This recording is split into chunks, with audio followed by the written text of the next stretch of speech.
I'm Heather Horton. I'm a co-founder of Ecrubox Digital. We are a digital marketing agency and consultancy based in the UK, so it's our kind of evening time now. We work with clients on a global level. However, our expertise and our experience is really very much rooted in retail and e-commerce. And as a marketing agency, we really felt it necessary that our clients had access to data, resources, and insight around all the developments taking place in e-commerce.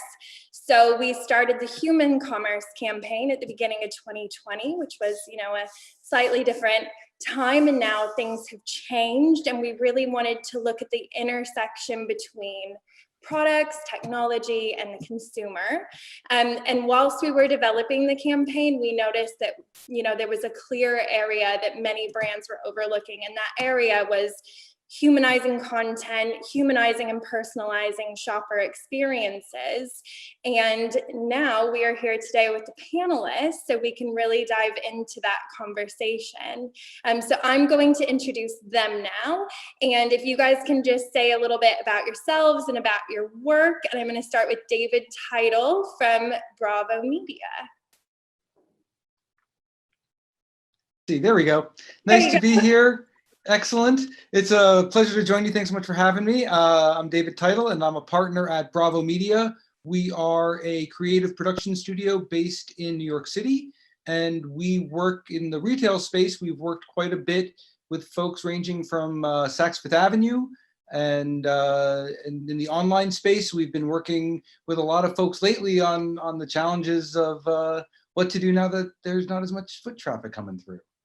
Yes, fantastic. I'm sure you're very useful for your clients right now. And next we'll go to Jenny Jackson, who's the founder of AV Norden.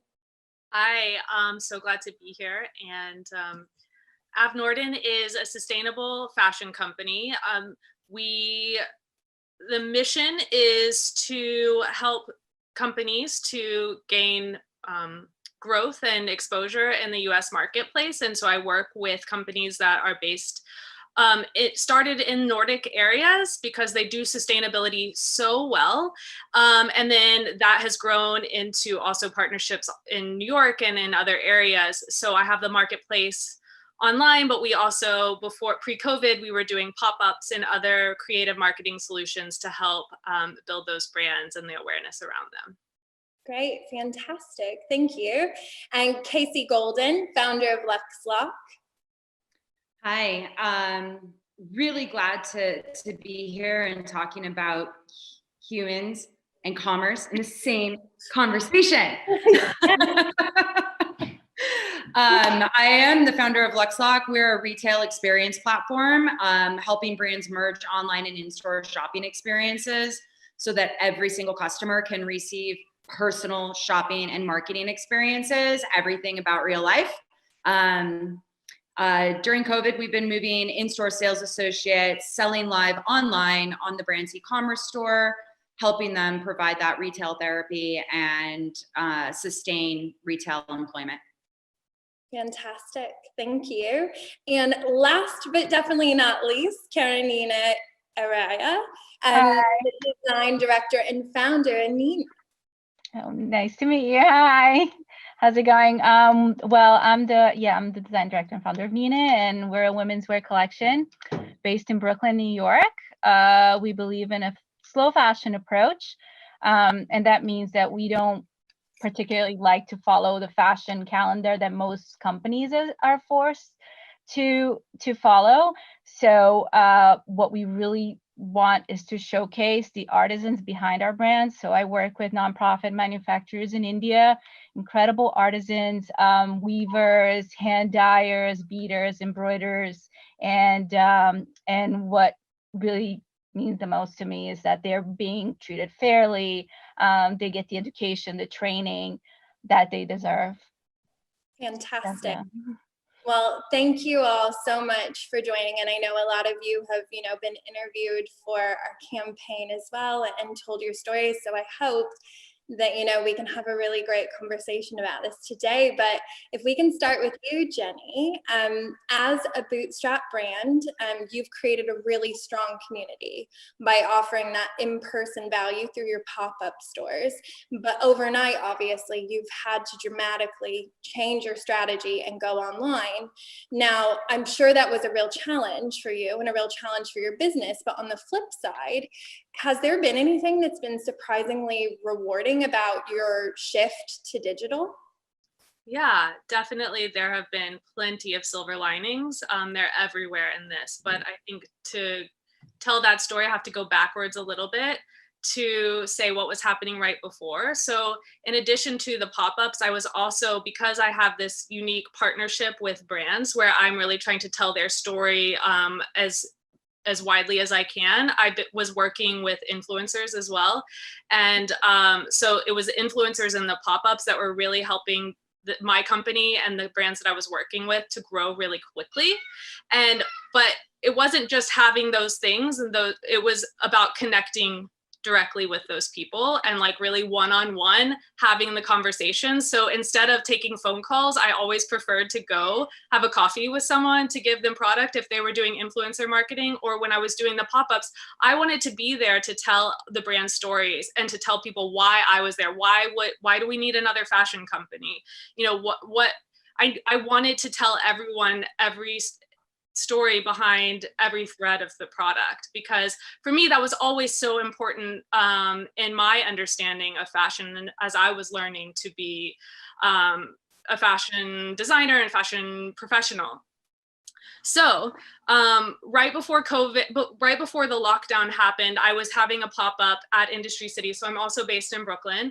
And I was noticing that there was less traffic, there was less sales, and it was like a little bit peculiar. So I knew something big was coming, but I wasn't like, and I'd heard of this enigma of COVID-19 happening across the world, but you know, we weren't really being so informed, or I didn't feel like I was so informed here in the US. But 1 week later, you know, it was basically like doors were shutting and people were fleeing. I don't know, it just felt very chaotic.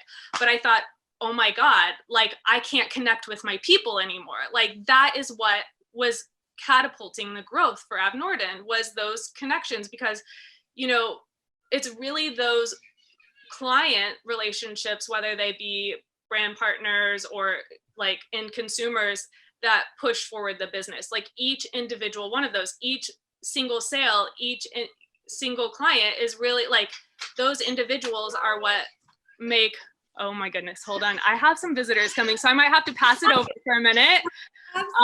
Just a minute. Oh no, this is embarrassing. Hi, you know what? It's fine. She can join in while you keep answering. And he is not dressed. So this is the reality of COVID-19, right? This is COVID-19 and working from home. This is fine. Oh my gosh, wait, hold on. Okay, I do want to pass it over for a minute. If you can come back to me. Okay. Not Okay. a problem, Jenny. Take your time. Okay, all right, great. Well, Casey, why don't we move over to you then? When we talk about human commerce, you know, we're not just talking about the consumers.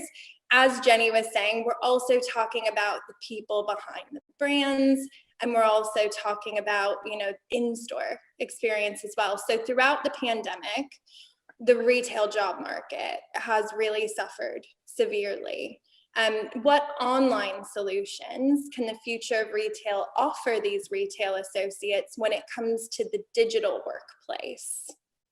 Yeah, so I have to say, like, I'm fortunate this is my second recession being in the retail industry.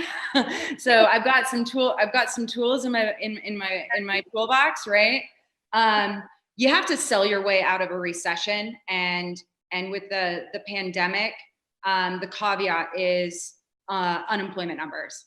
So we can't sell our way out of our current performance if our stores are closed, right? So e-commerce typically only does, you know, maybe 10% of total top line business.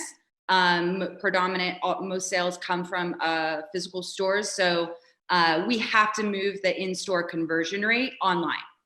Yep. Because a 2% conversion rate is not awesome, even though that is supposed to be awesome in e-commerce today. It's not awesome. And we can't hit our end of year goals if that's what we're playing with. So, you know, considering that, you know, retail accounts for about 15% of the job market given any country, we have a direct line to impact our own recovery. Yeah. And so, you know, being able to move that staff, their professionals, being able to move them online, to have personal shopping services, to be able to have personalized service, focus on customer care, and personalization. We have to get to know our customers. And right now, the entire world is putting their values online. And this is a great opportunity to see brands tap in to focusing all of their technology and their strategic initiatives into customer engagement, really just getting to know our customers for real. Yeah. I mean, it really has to be authentic. So I see a lot of CRM, CDXM, customer experience, all of those things. If it's not personal or about the customer, you really need to rethink on whether or not that strategy needs cash right now.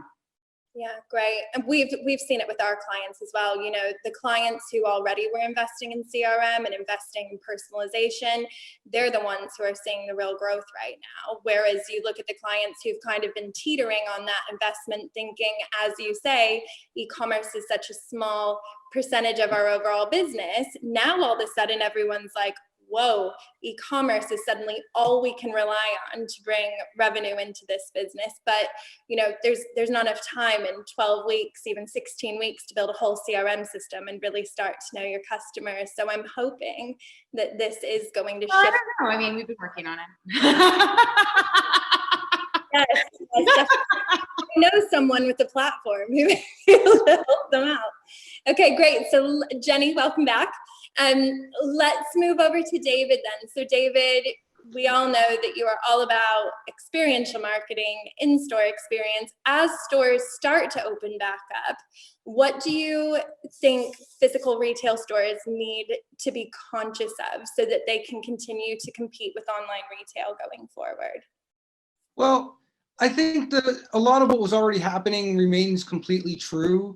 I think there was a really big and smart movement to how to make the actual experience of going shopping a more engaging and dynamic experience across your five senses and across what you can do physically as part of that shopping experience. And so, you know, when we were working with our clients on expanding visual displays and making visual displays responsive, working on ways to make things interactive in organic fashion, that all is still true. But I think a big challenge right now is obviously there are going to be limitations and factors placed on retail based on what's going on with everyone's health and safety. And I think a big challenge is how to address that in a way that doesn't make things feel scarier or weird or off-putting, and to approach that in a way that, you know, it's an opportunity. We talk a lot about the value of surprise and delight. And so how you convey those messages within your store and how you engender and encourage the behavior that we all want to feel safe and feel ready to be there. How can you approach that in ways, you know, it's great to put up, you know, sanitation dispensers and circles on the floor, but I think there's more that can be done both in the manner and style in which that stuff is presented and the spirit in which it's done. Yeah, completely. And the last thing that you want is for your customers to have a sense of fear or nervousness when they're inside your store. Absolutely. And you know, we're going to be wearing masks. We're going to be a little cautious about where we stand and who we touch and who we get close to. And there's a lot you can do visually and within the atmosphere of your space to lessen that. And I think we're exploring that with a lot of our clients right now. Even simple things like how do you address the 6-foot gap in a line that now weaves halfway through your store if things are going well. And how can you help to rethink some of those things that go beyond, you know, proper signage and sanitization dispensers. Yeah, no, 100%. Okay, well, great. Let's go to Karenine then. Before COVID, you were telling me that your wholesale customers had placed their spring and summer orders, and due to your inventory being manufactured in India, how did the pandemic end up impacting your business and your orders? It impacted in every way. I was sort of in denial at first. I guess a lot of us were until it actually happened. And then New York went into shutdown, and then right away, India was complete lockdown. I mean, absolutely nothing was going on.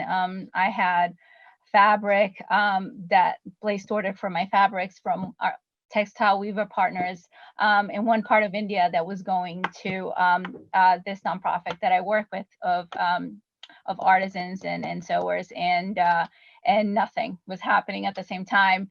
I had a package going from here to India with my patterns that never arrived, like all this stuff. It was just like, okay, so I had to put it on hold. And yeah, I mean, from then on, I mean, we all have been thinking about what is that we can do, you know, and I come from a wholesale world. I was a designer for 15 years in fast fashion. That's why I decided to get out of it. And then realized that, like, you know, it's not really working. I can't really commit to 50, 100 pieces at a time, you know, and then hope that, you know, I'm going to sell everything and obviously get stuck with inventory after that. Most of us face the same situation.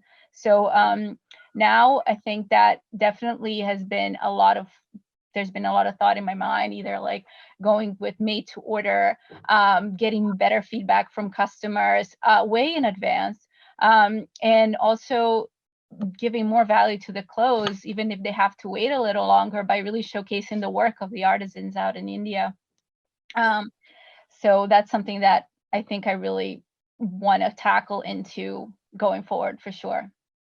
Right. So you're already looking at solutions on how you can protect. Yeah, I mean, I guess we all have to.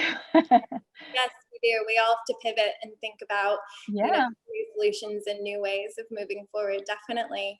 exactly. So back to Casey then. Casey, where do you think the opportunity is for retailers when it comes to scaling their online operations post COVID-19?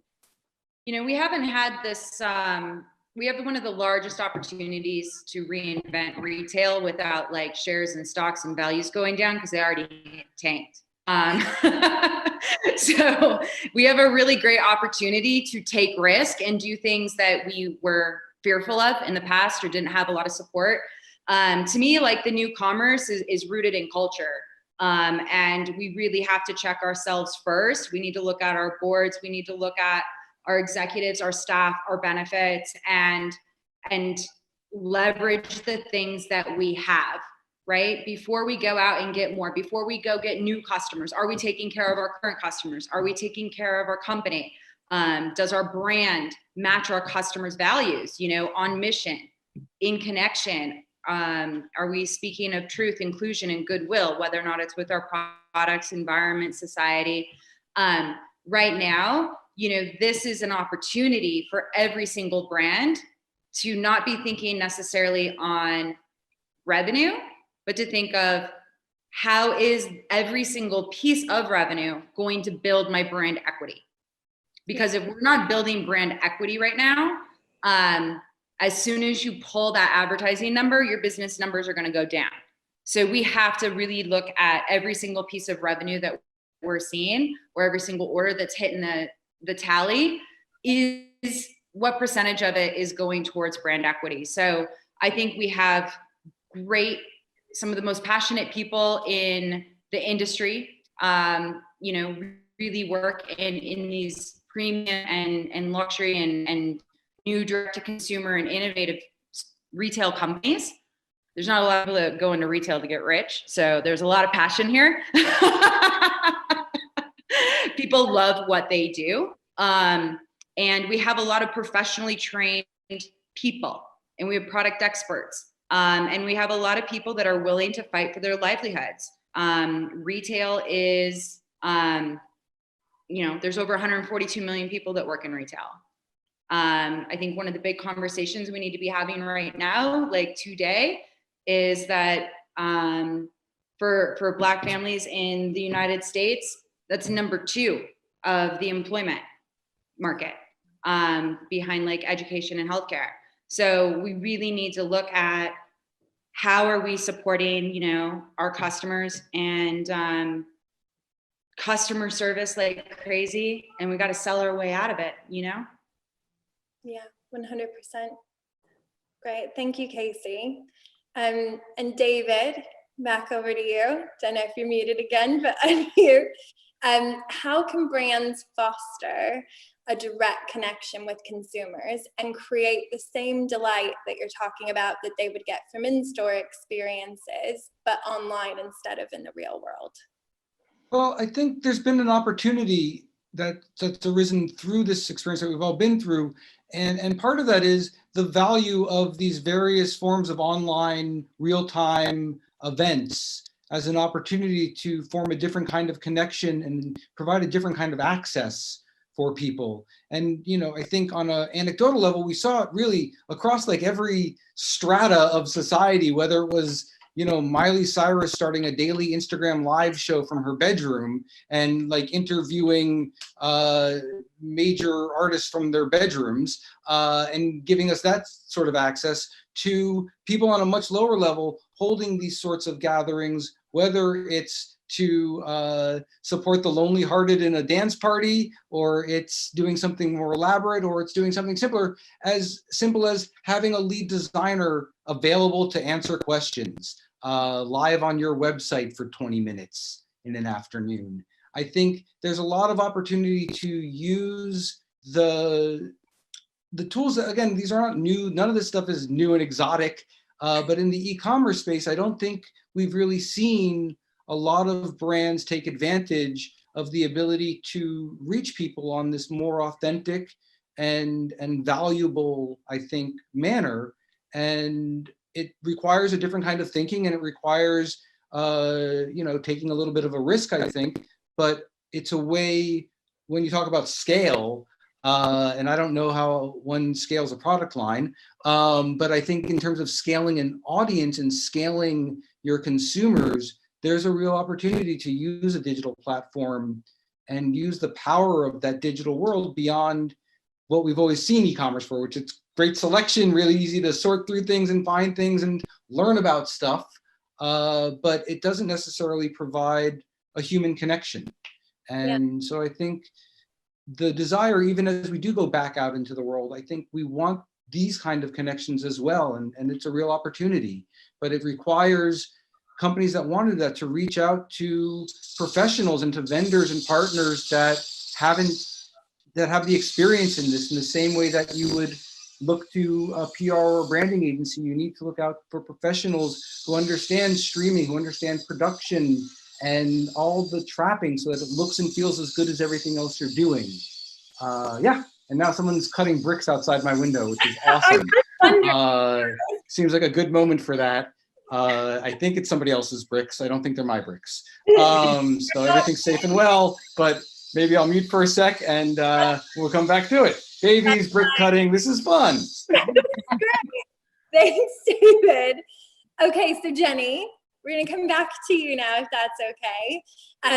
So we were talking about the fact that you launched a virtual assistant platform, a personal assistant stylist online last weekend. And obviously bearing in mind, that's what you built your business on, was that personal assistants telling the stories of the brands that you work with. How do you think you'll use this online service to help scale your business in the future? Okay.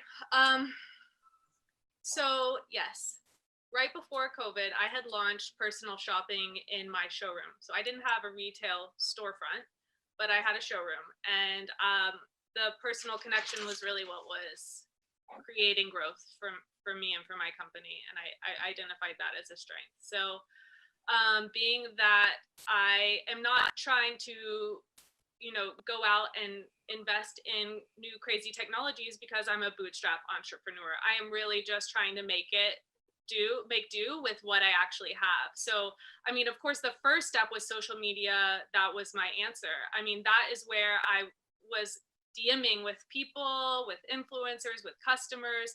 And actually, when I launched the personal shopping in the showroom, I put out an email as well, but I put out a social post, and I got a bunch of responses from customers that I actually really had no expectation that they would be responding to that actual post. And they were saying, yes, I want to come.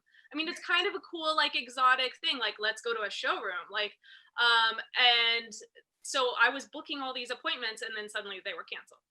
So as things sort of calmed down after the first couple months of being at home, I thought, I want to go back to that. And how can I do that? And Squarespace, my website is on Squarespace, and I do all of my own website, all the updates, all of the experience and all of that. And I was thinking, how can I use this to have a personal shopping experience with those same customers and find new customers?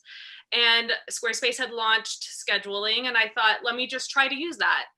Honestly, I don't know if it's gonna work or scale in the future. I mean, I'm just as much happy to text people or DM them and then send a Zoom link. I mean, nothing is beyond possible right now, because honestly, that is me authentically showing up. And I think it's all about showing up. Like, this really all still falls underneath the umbrella of my brand, which is a sustainable company that is a startup. And I want to be the one building those relationships with people.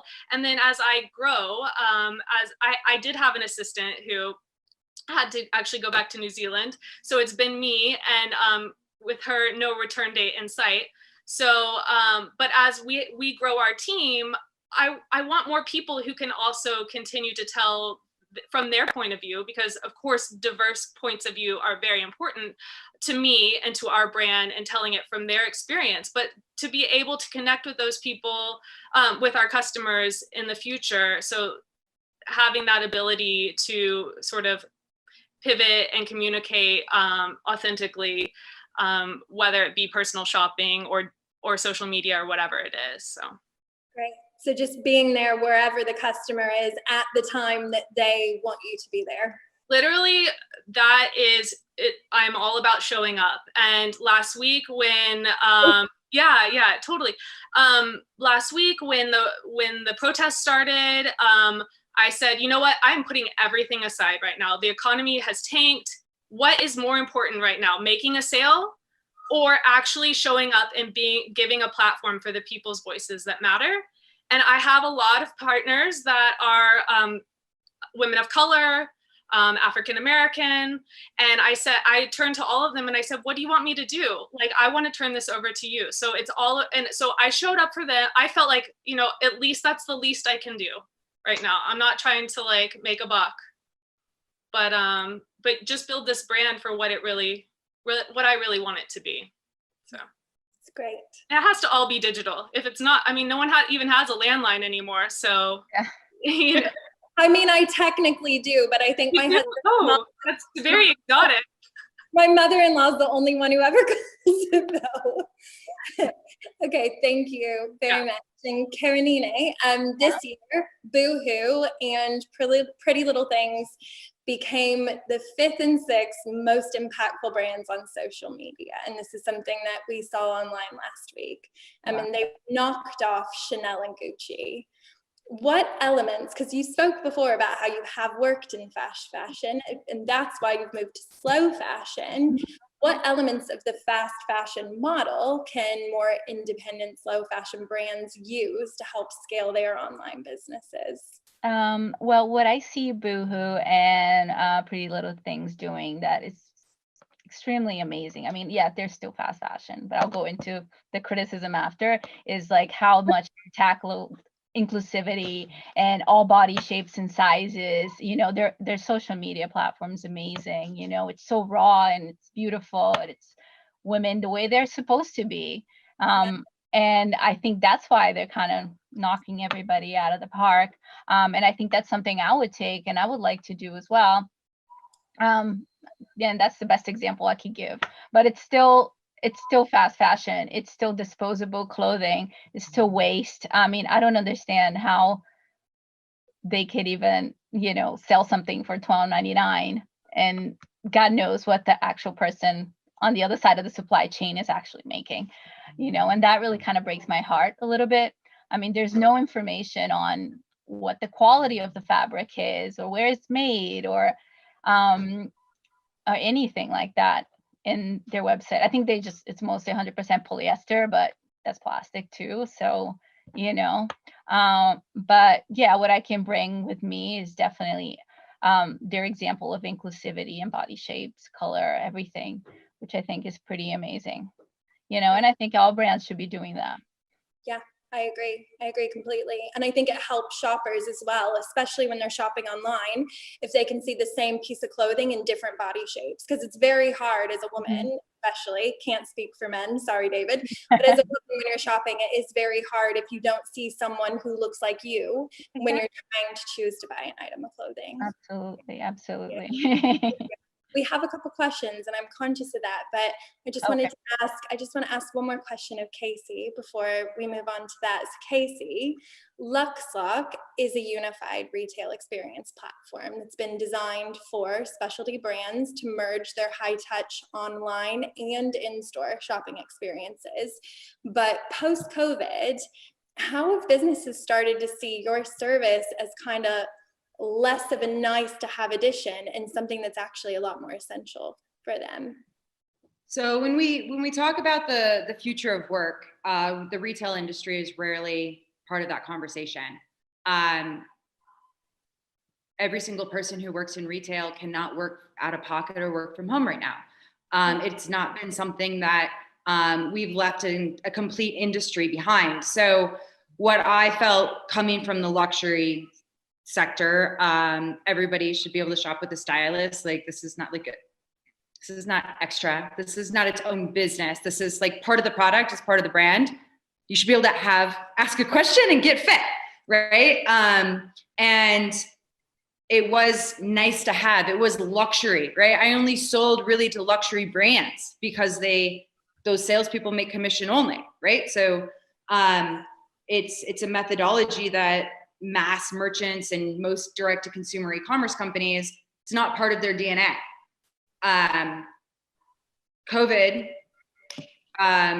shut down every single store and left us with an opportunity to adopt and adapt that luxury methodology of sales and let these people work online. They have books, they have relationships, they know these customers inside and out. And so our business has actually started booming since COVID. We did not have a pandemic in our business strategy for go-to-market, but it feels good to be able to help. Yeah, that's fantastic. Great.